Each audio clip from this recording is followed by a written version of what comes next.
Hey everybody, my name is Jennifer. This is Metatron speaking. I'm going to be speaking to you today about a vision that I had about an entirely new galactic race.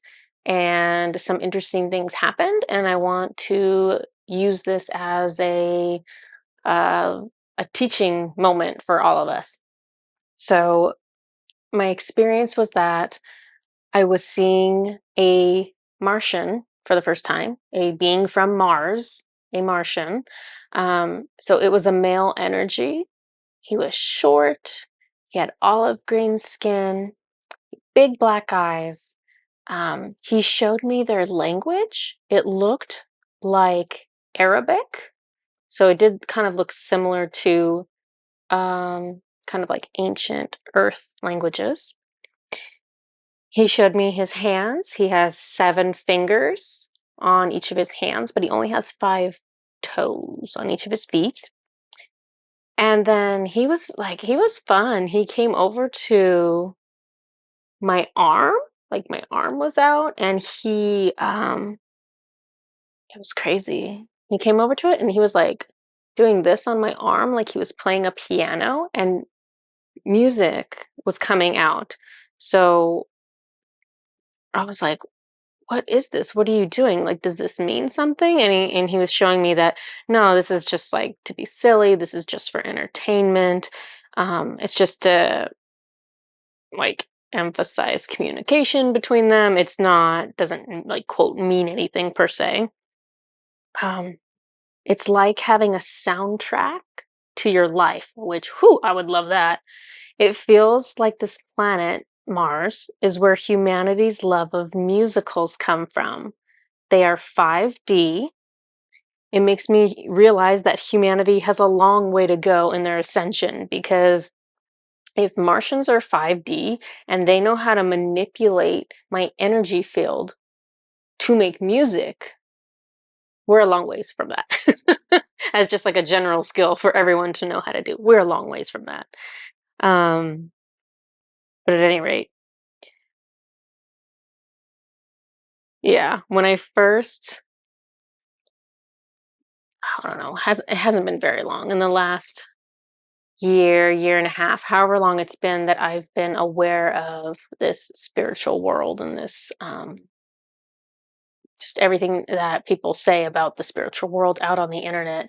Everyone kind of made it sound like ascension was like right around the corner, like, whoa, like next year, 6 months, like it's coming. And the longer I'm in this, the more I realize like it's definitely not around the corner, but we are getting there and we need to go really hard at this goal in order to make it come to fruition, but it's not popping up anytime soon. But that's okay because the adventure is us getting there.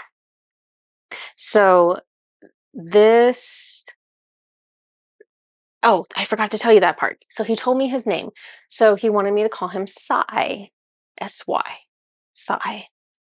And so I'm like, writing all my notes, whatever. He comes over to me all of a sudden and he tilts back my head and he pours a liquid down my throat.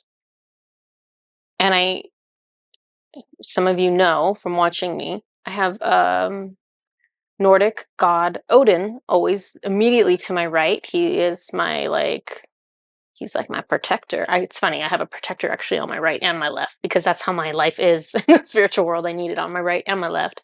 But Odin's on my right, and he is the one that does all my clearings for me. He removes demonic energies for me. He removes extraterrestrial energies that are not in my best interest for me. So he does all that fun work. So this guy, Sai, that I just met, who seemed really cool a second ago, he's like pouring a liquid down my throat. And so I look at Odin and I'm like, is that okay? Like, is that okay? Or like, do I need you to clear me? And Odin was saying, oh, it's okay. So I was like, all right.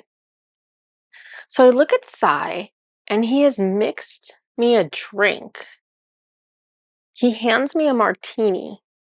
So I don't drink, but I think maybe he's just being like It's funny. I don't drink. Not that this is a physical drink, but still, whatever. It's funny. When you're in the energetic world, you still behave just like you do in the physical world. Things don't really change much. But I was like, I don't drink. So he hands me the martini, and I thought, oh, maybe he's being funny because the word martini is very similar in spelling to the word Martian. So maybe he's just being funny. And he's like, no, I want you to drink it. So I was like, oh, okay.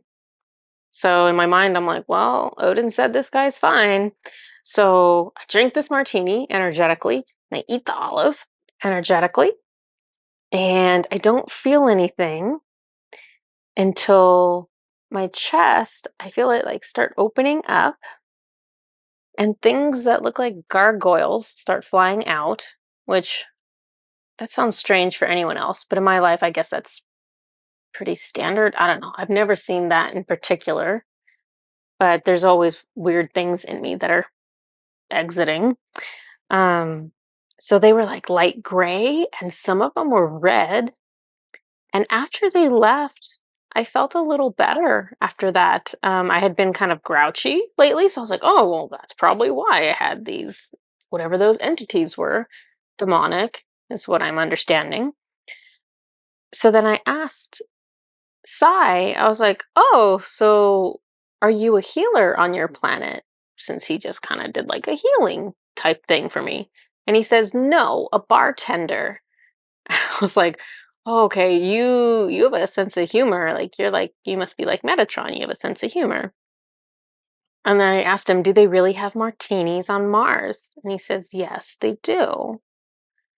And so I was like joking around with him, and I was asking him, oh, how is bartending life going? And so he knew I was playing with him. Um, and I can start to feel his energy, and I can feel darkness in his energy. And it's more darkness than what I'm used to interacting with. Um, but it's not like an unsettling amount. It's not like something where I'm like, oh, I'm scared. It was just like, huh, normally guides don't have that much. His energy it felt rebellious and mysterious. And those are not typical of a guide. Even Odin, Norse god Odin, who has like the reputation of being like Mr. Tough Warrior guy, he's probably getting so mad at me right now.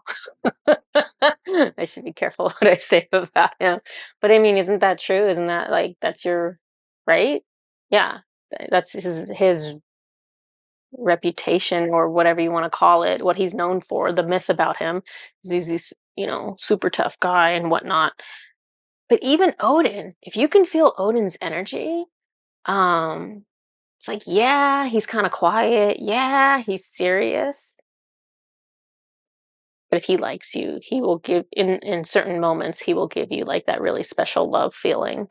Um, but even at the core of Odin, who's like, the rebellious bad boy Norse god, he's still a rule follower. He does not have dark energy to him. Like I mean, I guess he does, but it's very, very, very small. It's not something I ever go, oh, I'm talking to Odin. I can feel that dark energy. Never. I just don't feel it at all. Um, so I felt that energy from this guide, and I was like, that's not normal. And so I asked Odin again, and I was like, Odin, is this guy okay? Like, is this okay? And so Odin again tells me yes. And this time it's like a very firm, very confident yes. And so I'm like, all right, if Odin's going to tell me that, it's got to be fine. So then in real life, I get distracted. My children are like screaming or something. And so I go and I help them. And then I come back to channeling. And when I tune back into Sai's energy, I can see him like he's leaning back and he's got his like legs like kind of crossed, and he's got a martini still. So he's got his own martini in one hand and he's drinking it. And I was like, this guy is amusing. Like that is not very like bad boy behavior from him, but I was amused by it because that's not very typical of a guide. So Sai says, I'm happy to see you're ready now. You're quite the difficult catch. So he's basically referencing the fact that it's really hard to sit down and channel with me sometimes because I have real life going on. And then I started feeling a lot of technical energy from him, almost like he was calculating something with a lot of numbers and data. And this is me thinking to myself, it's interesting how his energy switches around, far more unpredictable than an archangel. So then Sai says, I will tell you everything you want to know. And that statement felt really broad and almost out of place. And so I was telling him, are we talking about Mars? Is that what you mean? You'll tell me everything I want to know about Mars? And he says, we can talk about anywhere you like. And I was just kind of like, okay. I was like kind of joking around about it. So I was like, hey, Metatron, did I just get it like a galactic tour guide? And then Sai says, do you want a galactic tour guide? Meanwhile, Metatron hasn't said anything. And that lets me know something's really going on because nobody silences Metatron, and Metatron only steps back like that if we're doing a lesson, basically, and he's letting me react. Um, so Sai, the Martian, is very much the energy of a witty bad guy. Making a deal with him seems disadvantageous. I'd rather have predictable workmates. So this is me going through my thoughts and deciding because he's like, I'll take you anywhere, I'll show you anything, I'll tell you everything you want to know. And I'm just like, okay, what are the things I'm supposed to do when I'm interacting with an energy like this, like and brand new energy? I was thinking, okay, I need to like look at the facts. His energy is unpredictable. I do not want to work with an unpredictable energy. I want to work with like an archangel where I know what I'm getting. I know who I'm dealing with. There's no dark surprise waiting at the end. Um, so I turned down Sai's offer despite my curiosity because I'm like, wow, what's he going to tell me about? I've been seduced by this energy's mystery before, but I have enough experience now to know it leads to places that do not benefit me. This energy that appears as Sai the Martian is not actually Sai the Martian. So, who do you think it is? Because it started off as Sai the Martian, and then another energy came in. So, let me tell you what I have. So, Sai the Martian is actually Archangel Azrael, the Archangel of Death. What many don't realize is that Azrael has chosen to be very little light. He has chosen to be more darkness. And that's a freedom we all have to some extent. I don't know all of the exact details surrounding Azrael. But he,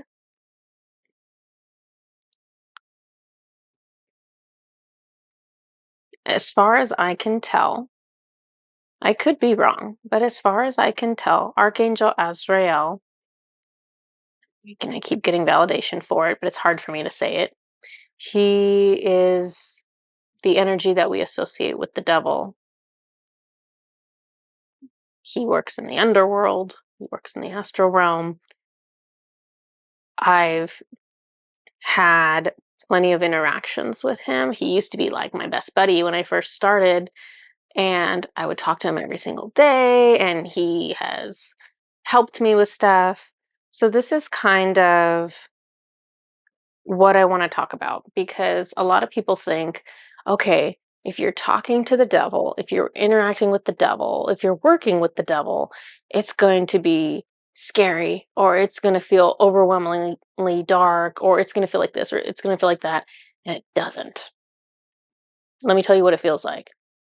It feels like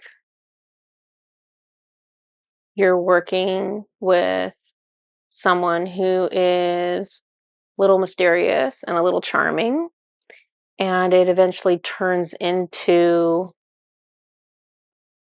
um, well, at some point, it turns into them turning against you, kind of thing. So it's not that different from like having I don't know, a coworker where things go sour or something like that. So with Azrael, he does a lot of lying. He does a lot of manipulating to make himself look like he is very good and very um the best and the right guy and the one who you should be loyal to and the one that you should trust the most. He really pushed for that with me. He really wanted me to trust him more than Metatron, and he would do things to undermine Metatron. And so that should have been a tip off for me really early on, but I didn't know how to put those pieces together that early on. So once I finally was able to see the truth of who he was, and once I was able to say, I don't want to interact with this, this is not in my best interests, I don't want to keep interacting with you, then Metatron was able to show me, like, hey, he's had you confused for a long time. He told me flat out that I had everything upside down. He said you thought the darkness was light and you thought the light was the dark. And he showed me these lifetimes where um I thought Azrael was like the best thing since like sliced bread, and I was hanging out with him all the time. And I saw that I had actually chains. I was actually forced to be attached to Azrael, but that's a whole nother story. Um, and that I didn't trust Metatron. I didn't like Metatron. And so that energy carried over into this lifetime where when I first went to talk to my guides, I was really interested in working in the astral realm and I really wanted to work with Azrael. And there was a reason for that. It's because I had a cord that shouldn't have been there. And so I was really eager to work with him. And at the same time, I distrust Metatron and I was trying not to work with Metatron. And that was from these past lives. And this lie that I was under where I thought the darkness was the light and the light was the dark. And so I had it all flipped.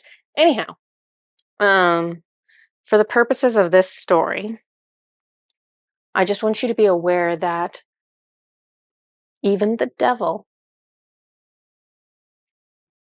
and by devil I mean Azrael, even the devil, even Azrael has light in him.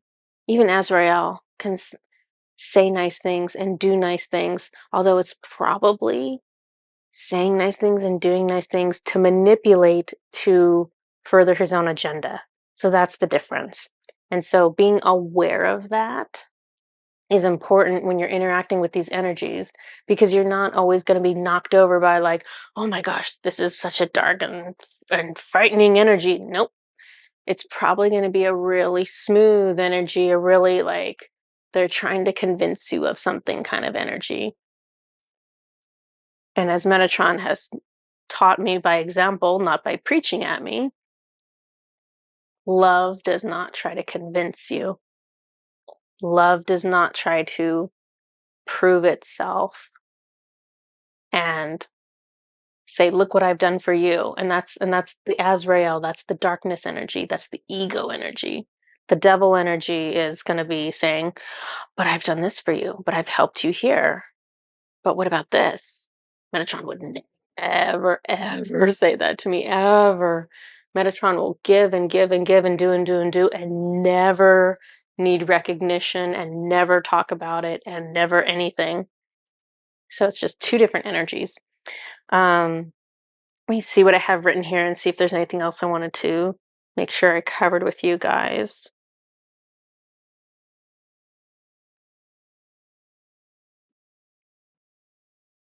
Yeah. And so the other lesson here is that My intuition was giving off red flags with this guy because remember I kept checking with Odin. I was like, "Hey Odin, is this guy okay? Is this guy okay?" But I shouldn't rely on another guide. I shouldn't rely on another person to verify who's okay and who's not. I need to be listening to my own signals. So my own signals were saying, "That guy just tilted your head back and threw something and poured a liquid down your throat. Like, what was that's not how we behave. Like, that is not, that was my red flag that I should be concerned about something, right? Or at least paying attention." It was deceptive though, because he did that. It was crossing a boundary of mine, but then I felt like, oh, maybe it's okay that he crossed the boundary because remember those gargoyles, those dark things came out of me. So I was like, oh, he crossed a boundary, but he's really helping me. So it's like this very manipulative, confusing kind of situation that's kind of conditioning you to accept your boundaries being stepped over. So this is like a very complex, very elaborate way that the darkness operates to it's like a psychological game. So I just want you guys to be aware that the whole darkness and light thing is definitely not super straightforward and easy breezy like you would think. It comes in a lot of different complexities, and the more you can develop your intuition and your clairsentience, the better, or clairsentience and claircognizance, I guess I should say, the better off you're going to be. Um, and just listening to your own red flags. If something makes you feel uncomfortable, it should that should be where it stops, right? We shouldn't keep going. But as humans, he me personally, he worked on a weakness of mine because as a soul, I'm exceptionally curious. And so the perk to that is you get me into this, I don't know, spiritual world, and I will work my booty off for my entire life, every single day, to gather information, to gather data, because I'm so curious and I want to know everything. And so it can be this huge benefit for me. But also as a soul, I'm super curious. And so that's what the dark energy is going to come and prey off of. They're going to come in and go, I'll tell you anything about anything you want. Come hang out with me. I will dangle in front of you what you want. It's not that they're necessarily going to give it to me, but they know what our personal weaknesses are, so they know to do that. Okay. I think I've gotten my message across as best as I can. So just be mindful that the darkness is intelligent. It is some of it, well, the devil is intelligent in his approach. Most demons, most of the lower level demons, because there's kind of different ranking ones, the lower level demons, they're like not intelligent at all. They do really silly, stupid things. Um, but there's different, it's a range, it's a spectrum.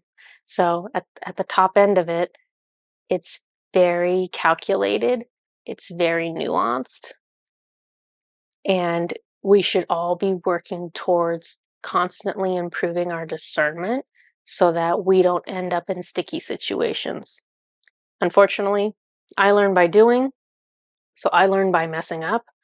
And so I've made lots of mistakes with it. I'm hoping, though, that all of you can capitalize on my mistakes by listening to them and starting to incorporate some of these tools like discernment into your regular life so that you don't have to take the long difficult road, because we shouldn't all have to do this. Let's let me do it because for whatever reason my soul thinks that's the right way to do it, and then the rest of you should have a much easier road. I will see you guys next time. Bye bye.